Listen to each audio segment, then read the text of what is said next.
विवेक, आशिका में बुला रही है यहाँ पर अगरतला में। आशिका,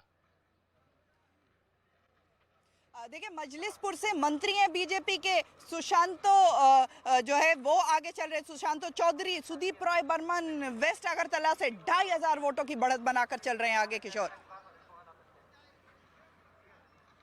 जी हाँ, तो अभी त्रिपुरा में 30 के आंकड़े पर 30 आउट ऑफ 60 50% के आंकड़े पर बीजेपी पहुंच गई है। पहले भी पहुंची थी लेकिन फिर पीछे स्लिप हो जाती है। 31 का आंकड़ा पाना है, 30 पर पहुंचकर बार बार स्लिप हो रही है। लेफ्ट 19, त्रिपुरा 11, 19-11 भी 30, बीजेपी भी 30, फिर से 50-50 का आंकड़ा आ गया है। बीजेपी के साथ 30, बीजेपी के अगेंस्ट 30।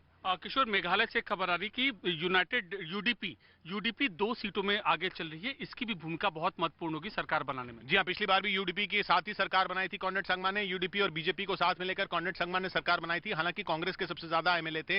इस बार टीएमसी जो है वो सबसे ज्यादा एमएलए ले रही है एनपीपी के बाद। फिलहाल टीएमसी वही है जिसमें मुकुल सांगमा थे जो पिछली बार कांग्रेस में थे। तो कांग्रेस में जब थे तब उन्होंने कांग्रेस को सबसे बड़ी पार्टी बनाया। अब वो टीएमसी में गए हैं और टीएमसी को बड़ी पार्टी बना रहे हैं। लेकिन सबसे ज्यादा मेघालय में अगर विधायक हैं तो वो अन्य के विधायक हैं, किसी एक पार्टी के नहीं, बल्कि छोटी छोटी पार्टियों में बटे हुए विधायक ज्यादा हैं। लोक जनशक्ति पार्टी बिहार नागालैंड में 2 सीटों पर ये लीड कर रही है। जी, लोक जनशक्ति पार्टी 2 सीटों पर लीड कर रही है। अन्य के जो 2 नागालैंड में आ रहे हैं उनमें दिलचस्प आंकड़ा लोक जनशक्ति पार्टी का जरूर है।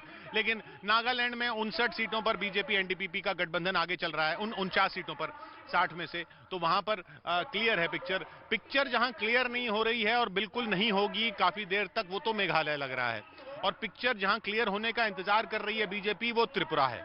किशोर, मेघालय में हम रीजनल पार्टी का जिक्र करते हैं, एक और रीजनल पार्टी का नाम सामने आया है, hill state people democratic party. जी, गारो नेशनल पार्टी, तो नेशनल काउंसिल जी हिल्स एचएसडीपी जो है, और hill state people democratic party ये भी एक सीट में आगे चल रही है। जी हाँ, तो ये इन सारी पार्टियों की जरूरत पड़ेगी जिसको भी सरकार बनानी है मेघालय में, क्योंकि 17 अन्य हैं और 30 का आंकड़ा है जो छूना है। 30 के आंकड़े से बहुत पीछे है टीएमसी 14 के साथ, बहुत पीछे है एनपीपी 14 के साथ, बीजेपी सिर्फ 6 पर है, कांग्रेस सिर्फ 8 पर है। सरकार कैसे बनेगी? 30 कैसे बनाएंगे?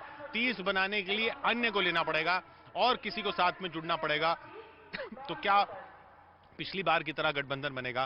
Conrad Sangma plus BJP plus अन्य पार्टियां मिलकर ही, क्योंकि अब तो कॉनरेड सांगमा की एनपीपी और बीजेपी भी मिलकर, दोनों मिलकर भी 30 सीटों पर में नहीं पहुंच रहे हैं, क्योंकि 14 और 6 हो रहा है। इसी में एक लाइन जोड़ना चाहूंगा, सांगमा मारतन सांगमा देखिए, और इसके अलावा जिम्मी सांगमा, तमाम सांगमा परिवार के लोग भी हैं और समुदाय के लोग भी हैं। टिकी कला से जिम्मी सांगमा आगे चल रहे हैं। तो एनपीपी के तमाम उम्मीदवार हैं जो अभी लीड कर रहे हैं और बड़ा रोल अदा करेंगे पूरी।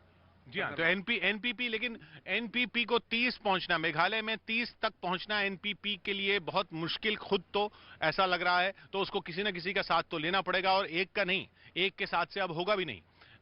अगर एनपीपी और टीएमसी मिल जाए तब भी नहीं होगा ऐसा लग रहा है। अभी तो 14 वो वहां पर दिख रहे हैं।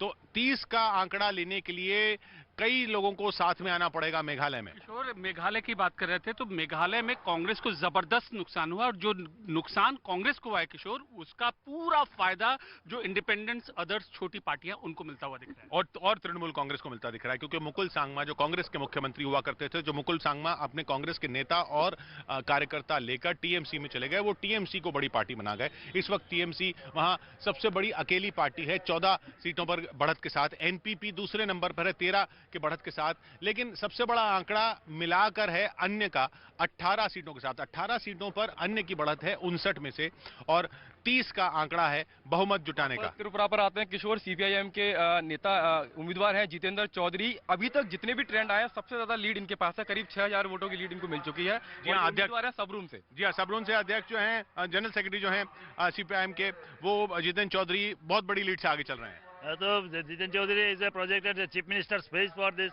कांग्रेस सीपीआईएम अलायंस का। तो उनका बहुत इन्फ्लुएंस थे उनका ये सबरूम में, तो उनका जो आगे बढ़ रहा है वो एक्सपेक्टेड थे। लेकिन अभी काफी पीछे हो गया है। लेफ्ट कॉम्बिनेशन 19 पर आ गया है, 30 बीजेपी, बहुत पीछे है अभी लेफ्ट प्लस कांग्रेस।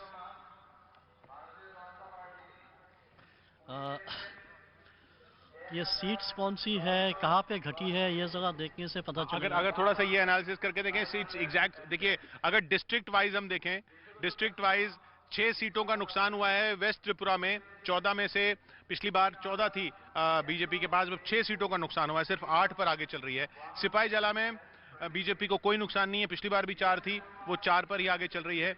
नुकसान खोवाई में है 3 सीट्स का, -3 हो गया है बीजेपी, सिर्फ 2 पर आगे चल रही है। गोमती में -1 हुआ है, दक्षिण त्रिपुरा में -2 हुआ है, धलाई में -3 हुआ है, और नॉर्थ त्रिपुरा में 1 सीट का गेन है बीजेपी को। अभी जो बंगाली में जो अनाउंसमेंट आया है, ये 3 नंबर जो कंस्टिट्यूंसी है वहाँ एग्जिस्ट